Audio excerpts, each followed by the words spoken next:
Would anybody like to comment while I'm finding my way back to my presentation? On anything, really? How about our visitors from other countries? What about our Swedish visitors? You have I always feel that Sweden has a more liberal view of change than we have in the UK. I guess we have sort of the same problem as you have, actually. Depends on who you ask. But if I asked you, for example. You said IT is not it, but you still say that you can't change without IT. How do you get that together?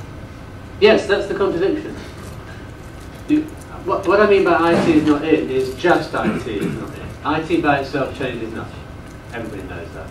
Everybody knows that, but governments don't behave as if they know it. So there are all these surveys, 73.16% of kids in our schools have access to technology more than, X times a week. Great. So what does that mean? It means absolutely nothing.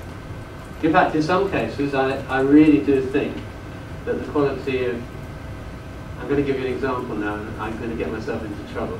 I can give you a really good example of where a potentially interesting technology has made the quality of teaching and learning worse.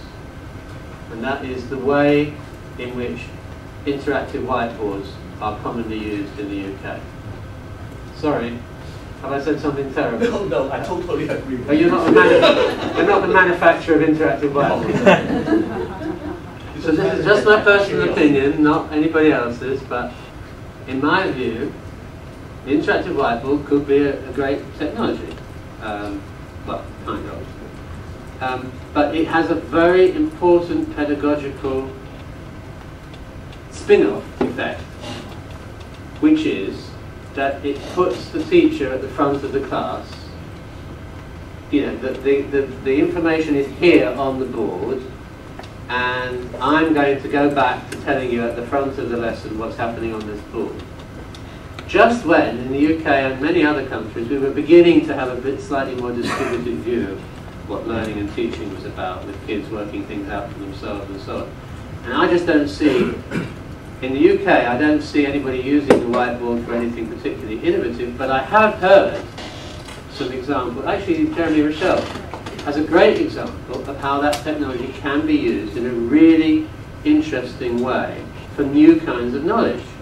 So this is not really a criticism of the whiteboard, it's a criticism of the fact that unless you're very aware of the potential of technology and you're thinking about software that can be written for that technology, and you're thinking about new kinds of pedagogies, and in the case that I was just talking about there, new kinds of knowledge actually, there's this terrible temptation to take a piece of technology and do things that you wouldn't be doing otherwise.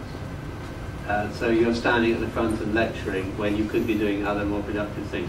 So it was wrong of me to say that it's the technology that is a step backwards. It's what the technology potentially encourages. Maybe it's true for all technology, that actually the first thing that happens is that people try and they have enough novelty in their lives, they take a step backwards and just do the obvious things that they were doing before without that technology, except now they have the technology with them. I don't know. What was, you said, sorry, you said you completely agree with me. What's the interactive one? Yeah, how are they used in Hong Kong? I mean, first of all, for those secondary schools, I don't think they do that very well. Yeah. Primary schools, they did use it, but not as good as I would expect. Yeah. We're just still talking about it. I think I've got the